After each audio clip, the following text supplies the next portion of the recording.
So that's a little bit about Better Business Bureau. You can find lots of information about us at bbb.org. But what we're really here for today is you, the business practitioner. And we are honored to bring to you Deborah Keller Green. We're honored also because Deborah does serve on our BBB Board of Directors, and she comes to us as a professional with tremendous skill in HR. Deborah is the owner of Keller Professional Services and a longtime practitioner, a longtime entrepreneur, a proud mother. And I'd like to just turn it over to you, Deborah, and let you present to us information that would help us strengthen our onboarding as we, of course, and hopefully continue to bring staff back or hire new staff. So Sure. Deborah, thank you so much for being here. It's an honor. Okay.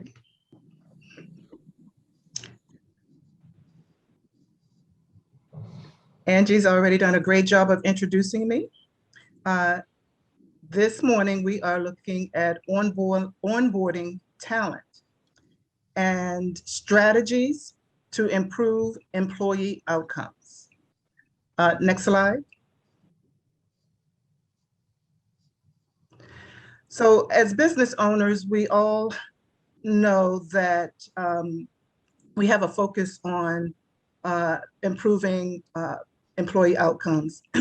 Even in the realm of being small business owners, we have, if we have employees, we do know that we have expectations of some level of productivity and outcomes that we want to see as a result of that human capital and the human capital being employees. So today in this session, we are actually going to explore onboarding strategies that improve employee outcomes. And so we're going to explore key elements of an effective onboarding program, the role of company culture in onboarding, the cost of improper onboarding, and the connection between talent development and employee outcomes. So you will hear employee outcomes quite often, and you will also notice throughout this presentation that there's text in, there's some text that is in bold. And the text that is in bold, they are really reflecting some of the employee outcomes. So I want you to kind of pay attention to the bold text. I've highlighted them because they do represent employee outcomes. However, I would like to know from you, what are some of the onboarding practices that you use for your business? So if you have some information that you would like to share, please include it. Hey, good morning. We also want to know any questions that you may have in reference to onboarding. And if we haven't answered them throughout the presentation, we will do so at the end.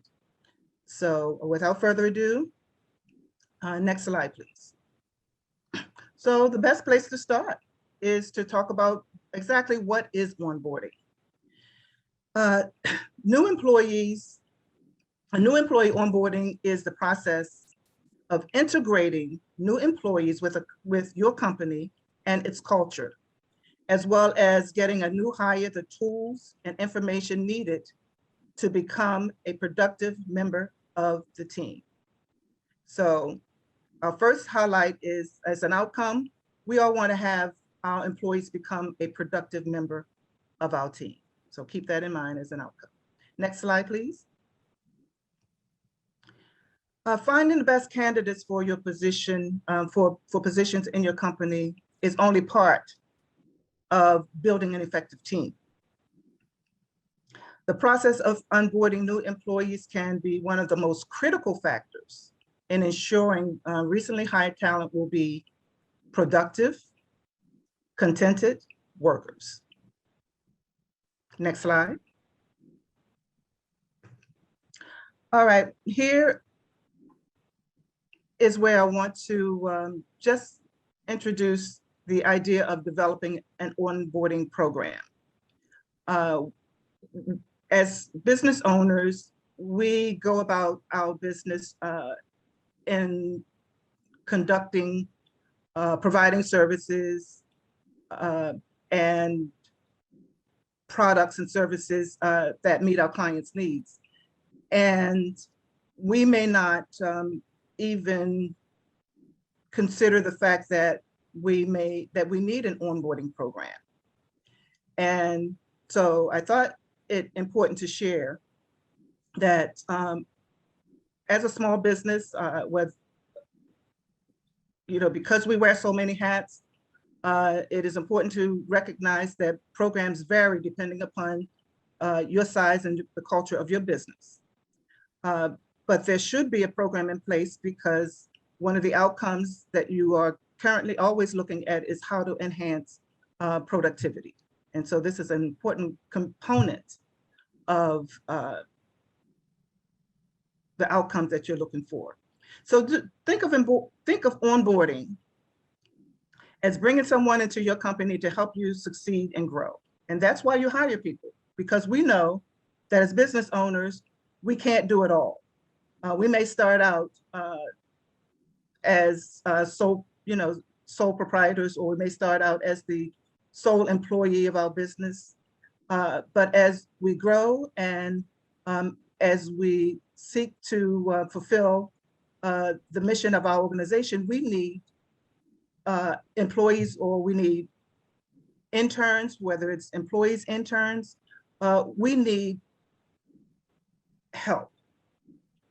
So when I want you to think about it in those terms, bringing people on to help your business succeed and grow, because your goal is not only for new hires to understand and know how to perform their functions, but to value the mission and the purpose of your business. So it's important that they understand and feel a part of your mission and purpose of your business. Next slide, please. So again, we're looking at strategies to improve employee outcomes. Onboarding new hires should be a strategic process. And again, it implies that you're not working alone. However, strategies, you can develop your own strategies. And you should at least have some thoughts behind what outcomes you're looking for in your employees. Even if you currently don't have employees and you are in business and you intend to remain in business,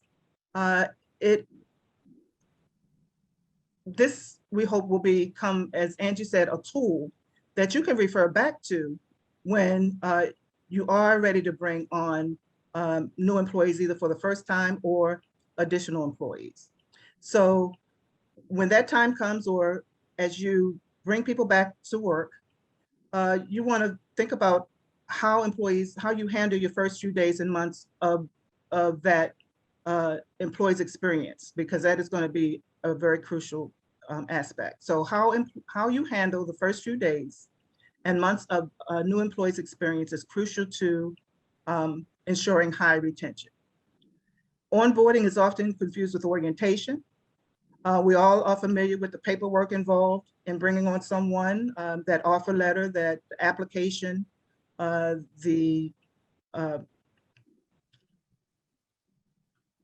those important things information that is important to onboarding. But we want to look at the comprehensive process that involves other employees, if you have other employees. If you don't have other employees, then it's just a matter of thinking through some additional steps, and we'll cover those as we go along. So next slide, please. Okay, so here are some of the ways that either your management or other employees can be involved in the onboarding process. Create relationships by assigning a mentor. Even if you're working in a remote environment, this is possible. Get employees to buy in by explaining the why, not just the how of the job. Develop a rapport with ongoing communication. That's going to be essential to the success. Make the process transparent to get everyone on the same page. Next slide, please. So we're going to just share the benefits of those factors. Assigning a mentor can help your new hire develop relationship with the supervisor and senior colleagues that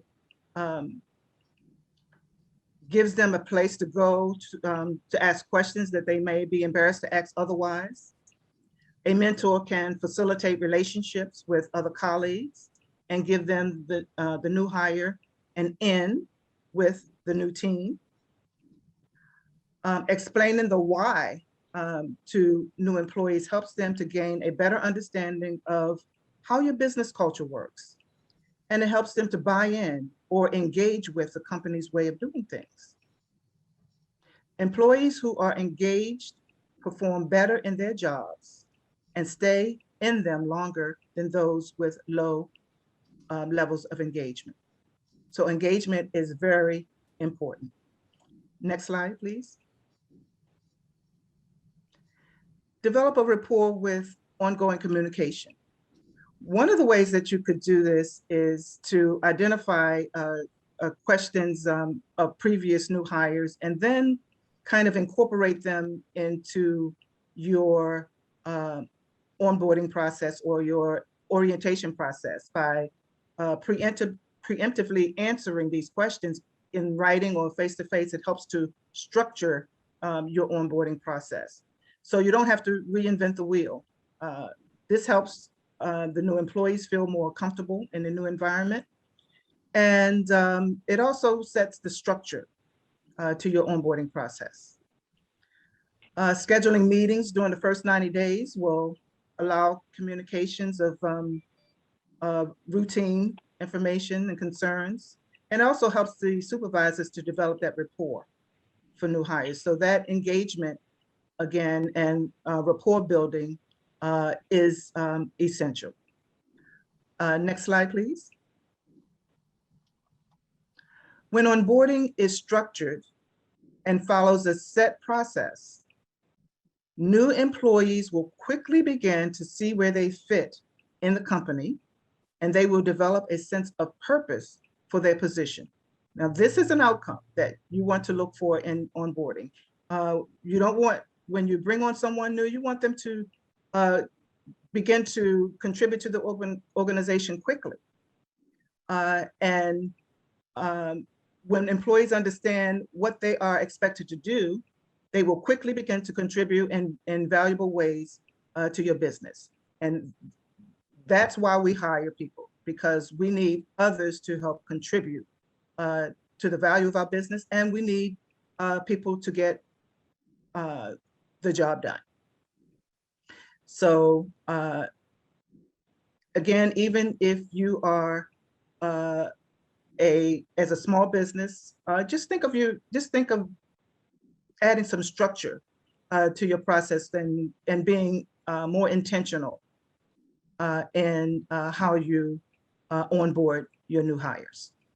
Next slide, please. So making the process transparent also is important because it ensures that you're on the same page.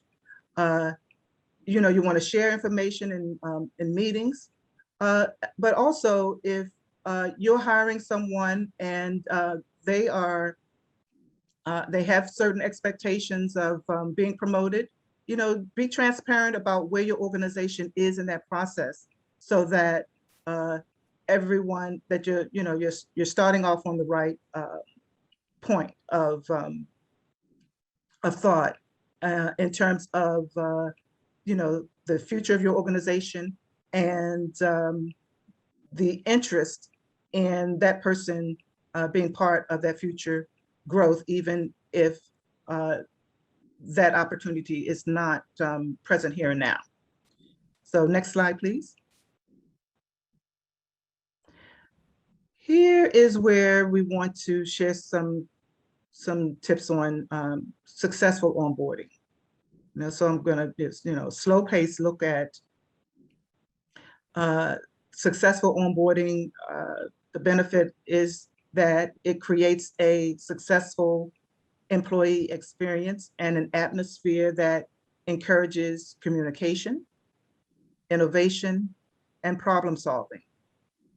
Among those who are brought on to help your company achieve its growth.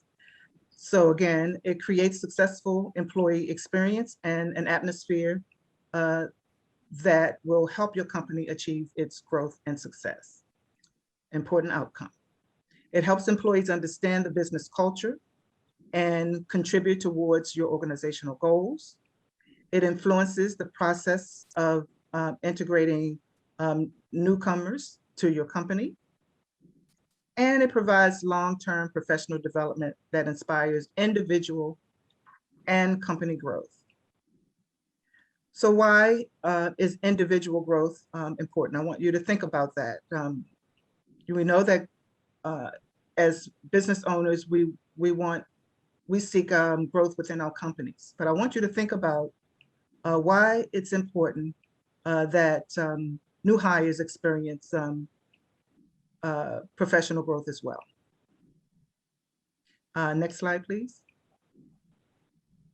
So I just want to quickly go through kind of 3 areas of onboarding. They are in terms of organizationally speaking, your onboarding is going to be operational. It's going to have the operational things in place like your employee handbook. It's also social because we talked about employees feeling welcome, building rapport, promoting valuable relationships. So it's onboarding is very social. The social aspect, I think sometimes we have kind of taken for granted until recently, where we find ourselves working remotely and we may not have that social interaction that we have been accustomed to. And it should also be strategic. So those are the things that you want to look at in structuring your onboarding program. Next slide, please. Now we want to look at the role of company culture. So in this vein, what we mean by company culture is an atmosphere, and what we want to encourage as a company culture is an atmosphere that encourages communication, innovation, creative problem solving, and other positive actions. These things are exactly what you want your businesses to have, especially among those who you've brought in to help your company achieve its new growth. I had a brief conversation with Ashley. She was sharing with me that Ashley is new to the BBB, and she was hired, and she works remotely. So she's actually never met face-to-face. She's never met her team face-to-face. So she says that she has taken some steps to kind of understand the culture, in terms of the language they use and whether or not they're formal or informal. So culture is very important. Next slide, please. We can't talk about, we want to talk about the employees' outcomes. But I do want to share with you some statistics on the cost or the impact, the negative impact on improper or ineffective onboarding. So we know that you spend a lot of time finding the right candidate for your job. And these are some statistics that will hopefully incentivize you to structure your program. And there, it says that 5% of employees quit immediately after a disastrous first start. And we definitely don't want that to be the outcome, because with all the time that you've spent, you have to start over again. 20% of new employees will leave within 45 days of employment, and almost 1 in every 3 new employees will leave the company voluntarily before the end of the first year. Well, there are no guarantees in terms of when you're dealing with human resources. You could have a very well-structured program and you will have turnover. So this is not to say that if you put a very effective onboarding program in place that it will be foolproof. And I don't want to lead you to believe that that is the case. But having a structured program will minimize that effect. So we just wanted to, share this information because it's important to know that on average, replacing an employee costs your business between anywhere from 50 to 100% of their annual salary. So those are real dollars. And as business owners, we have to watch that bottom line. And our employees are our greatest asset, but they're also our greatest expense. Next slide, please. So they're one of our greatest expenses. So this is kind of my favorite topic, and when it comes to onboarding, when it comes to high retention, when it comes to the understanding that we need people to run our businesses. And it is therefore really important to invest in the people that we bring on board.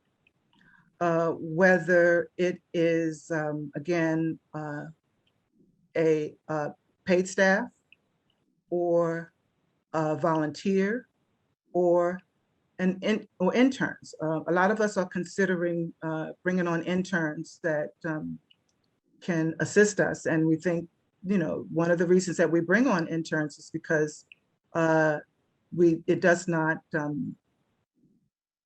provide that we payroll, that we put anyone on payroll, but that investment is nonetheless important in bringing on volunteers and interns in developing your people. So it's an investment. People are an investment. So one of the key components of managing employee outcomes is through talent development, looking at what you have in place that incorporates developing people. So new hires, and we call them talent, they're looking for a career and a company that can help them to achieve that career in a positive and engaging place. So talent development is simply a series of processes designed to grow top-notch talent within your leadership team. So as small business owners, we aspire to bring on teams of people who can relieve us of all of the operational, marketing, and various aspects of running a business. So building a team is extremely important. And when you're looking to build a team, you're looking to identify um, top-notch, bringing top-notch people on board. The talent within your business will need to be mentored properly and supervised to ensure that their talent is being developed consistently. And consistently is important. So we as business owners should view onboarding as a long-term strategy of developing talent and growing your business with highly skilled employees. Next slide, please. A few tips. Establish transparency with your new talent. Communicate your appreciation of their desire to advance in the company and acknowledge your intention. This will motivate them to work harder, and it also demonstrates your integrity. Lead by example. Being open, honest, and inclusive gives you, the employer, the opportunity to evaluate the new staff member as part of the trial period. And likewise, the new hire is discerning whether they are a fit for your business culture. Next slide, please. So there are 5 factors that help produce sound execution of talent development and management. So we're looking at accountability, communication, alignment, skill, and measurement. And we're going to walk through each of these 5 factors because they are equally important to the outcome that we are looking for as business owners. Next slide, please. Accountability. Accountability requires that each staff member knows and understands the role they are expected to perform, and that and they are held accountable for the choices they make within that role. It helps them to demonstrate to you or their supervisor what method of communication you can improve upon as well. So we know we don't bring people on board without really spelling out or defining the job through the job description. So that job description is the first tool of onboarding because it spells out very clearly what the duties of that job is, and it is the document that holds the new hire accountable for performing their duties because they are clearly defined through the job description. So the job description also provides that communication. In addition to the job description, you want to make sure that your company's mission is clear to your employees. They will become more rooted and have a significant interest in the success of your company, and clear and consistent communication is very important, from the job description to the company's mission to day-to-day feedback on the person's performance in terms of onboarding. That process, I think I said earlier, is we tend to think of onboarding as a short-term process through probation, perhaps 90 days, but onboarding can take as many as 12 months if it's done properly. So it's important for your leadership to provide continuous planning, to look at how well you manage the performance of the people that you're bringing on, and also what type of development or training is needed so that that employee has the skills that are required to perform the job. even when you're hiring the best talent, they don't come with everything that that job description entails, or they may not come with all of the skills. However, you may identify, what those trade-offs are, those bottom line, what you call must-haves in hiring individuals, or looking at exactly what those trade-offs will be. But the point is that when you bring new talent on, you have to identify where additional development is needed, and then make a plan to address those performance factors. Next slide, please. Skill, that's what we're talking about here. Most talent will have a certain level of natural competencies. Again, few will have them all, and therein lies the potential for talent development. So again, what I was saying earlier is that you would want to look at coaching, mentoring, and looking at other leaders within your company that can work with talent to develop their skills further. And this comes to when you're looking at performance management, there's always something that you want to measure it by. And of course, you have the job description, again, is that tool that you can measure by.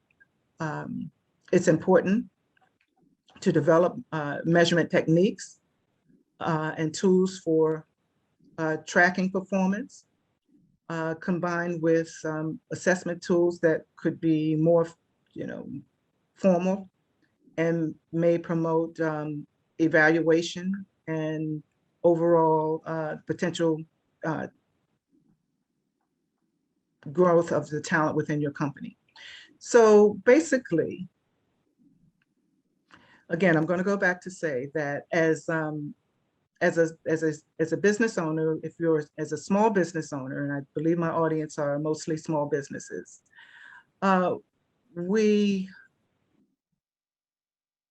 may not think of, well, one of the tools that I want to just kind of speak briefly about is performance evaluation. And as a small business, with all of the hats that we wear, we may not have a formal performance evaluation tool. And it doesn't need to be a formal process. And again, it's communicating with your new hire and all of your employees what